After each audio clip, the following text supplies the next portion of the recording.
Hi, my name is Jack, and this is a short vid about a really awful piece of useless advice which I've unfortunately been told quite a few times, and that's you have to forgive your abuser, or in order to fully heal you have to forgive your abuser. Well, let me just say no you don't. Anyway, that'll be a really short video if that's all I said and did. So let's go through a few things about why that is a really useless piece of advice and why you should not say it. Now, I understand that when people disclose really uncomfortable things and painful things, like they were abused, that they were raped, that they were sexually assaulted or something like that, other people tend to get really uncomfortable, and so they'll say anything really to get you to shut up because they're really uncomfortable, or to just change the subject because they're really uncomfortable. But your healing is about you, not about them. So I just wanted to say you can forgive yourself for what you did to survive. And personally speaking, I did some really ill-advised things because I was just trying to survive on a day-to-day basis while going to school or studying or being around the very people who hurt me. And I'm not going to blame myself for that. I'm going to try to forgive myself for the things that I did. Very few abusive people will actually say, "I'm sorry," without being prompted or threatened with a police case or a court case or something like that. And even fewer of them will actually mean it. And just take it as read. All the things I'm saying come from personal experience, or on a few cases that from other survivors who I've spoken to. So just saying "I'm sorry," that doesn't really change much. It's empty words. Saying sorry without an action, without reparations, without doing better, it doesn't really mean anything. Something that a lot of people don't realise when they say you must forgive your abuser is that, especially when it comes to domestic violence between two adults, a lot of the victims already do that. They'll be brutalised and they'll forgive their partner or their husband or their wife or whoever, and then the next time it happens they'll forgive them again, and the perpetrator will promise never to do it again, but then they'll do it again, and it just gets into this cycle. And it's something that I've done when you're absolutely desperate, when violence is all you've ever known, when degradation and humiliation is all you've ever known, and you believe that's all you deserve.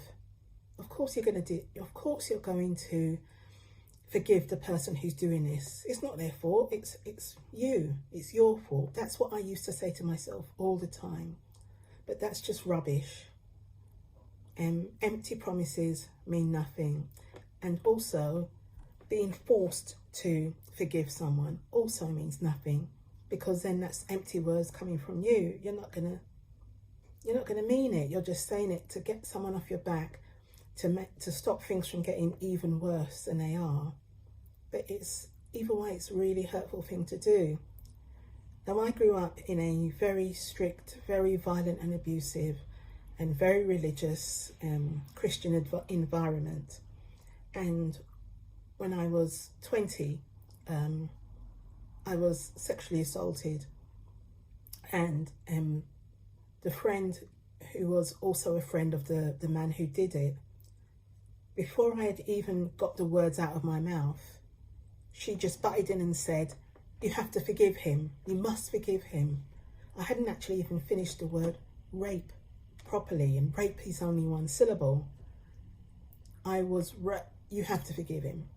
It was just so jarring and so horrible and dismissive. But it was such a common way that people have of, they don't want to hear it, they don't want to know, these terrible things that have happened to you. So they want to shut it down as quickly as possible. And forgiving someone automatically means it's the end of the conversation. It's the end of the experience for them. But for you, for myself, it's not the end of the experience, because PTSD doesn't work like that. Being a human doesn't work like that. Just looking at my notes, abusers may also hold your forgiveness over you. That's something one of my parents was an expert at doing.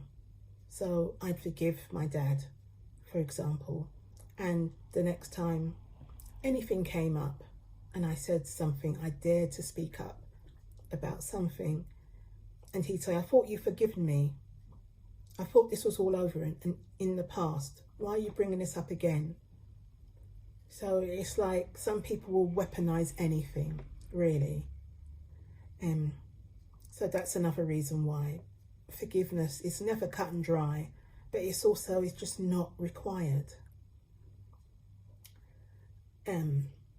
Being around a lot of Christian people, and I also am Christian, but not a bigoted Christian like the many people that I grew up around. There was also always a lot of spiritual abuse that got tied up with the physical and sexual abuse. So if I told other people I was betraying a family and I was a bad person for that, and I would be punished spiritually by God for doing that, there was never any mention about the people who perpetrated the abuse being punished by God. Never mentioned. Growing up around very bigoted religious people, I was often told that if I don't forgive the person who hurt me, that I was just as bad as they are. And it makes absolutely no sense at all. It's a false, stupid thing to say to anyone, but it's something that I believed back when I was with those people and a lot younger. And now I don't believe that, of course, but it's very difficult to get out of that way of thinking when that's all you've ever known. If you do choose to forgive the person who hurt you, you don't get to say to other survivors, I did this, so you should do it too. No, don't. If it worked for you, fantastic. You are not the same as everybody else. You do not know what everybody else went through. It's never a good thing to give ultimatums to survivors, to tell them what they must do, because they've already been through that. They've already been ordered around and told what to do and told what not to say. Give them a break. Survivors need friendship, support, and they need peace in their lives. They don't need to be told, you must do this or else you won't be at peace. Healing is not a linear journey. It's up and down and spirals and all sorts. But you come first. You heal on your own timescale. Another thing I want to say is that I never hear this phrase, you must forgive your abuser, or you must forgive the person who hurt you. When it comes to being a survivor of a robbery, for example, you might have been beaten up and robbed. Someone took your money, pushed you to the ground, kicked you on the ground, and then they ran off. I've never heard someone say, oh, you must forgive them for that. I've never heard anyone say you must forgive the person who robbed you or burgled your house or scammed you. It's only ever about survivors of sexual abuse or domestic violence. Why is that? Oh yes, because people don't want to know about it. They don't want to admit that these things happen and that they happen to somebody who's right in front of them. They may think to themselves, yeah, sexual abuse happens, children get hurt, but somewhere else and in another time, long time ago. It doesn't happen now. And that's just rubbish, really. And it's really hurtful. It is beyond hurtful to say anything like that. But yeah, it's always curious that people never say this phrase when it comes to other crimes. And lastly, I just want to say that what kind of person says you must forgive your abuser? What kind of heartless git says anything like that? How can you look at somebody, like me, who is quite open about being a survivor of abuse? I've given talks at seminars and conferences and events where I talk, without going into massive amounts of detail, but I talk about being a survivor. But there's been a few occasions where I've said, yeah, I was 3 years old, the first time I remember being sexually assaulted. And then afterwards, someone will come up to me and says, you know, you have to forgive your dad. You have to forgive your family for what they did. Why? Why would you say something like that? How can you hold in your mind an image of a 3-year-old child, still a toddler, and know what was done to them, and then say, I've got to forgive them? I don't really understand the mental pretzel bending that would make somebody say that. But either way, let them talk, really. It's horrible, but your healing comes first. If you never want to forgive the person or the people who hurt you, that is fine. That is absolutely fine. Don't force yourself to do it. It might never happen, but even if it never happens, your healing comes first. You've been hurt enough, really. You've been forced into situations enough.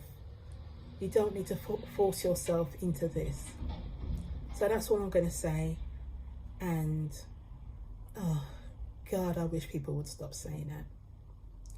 So from all of me to all of you, thank you and bye.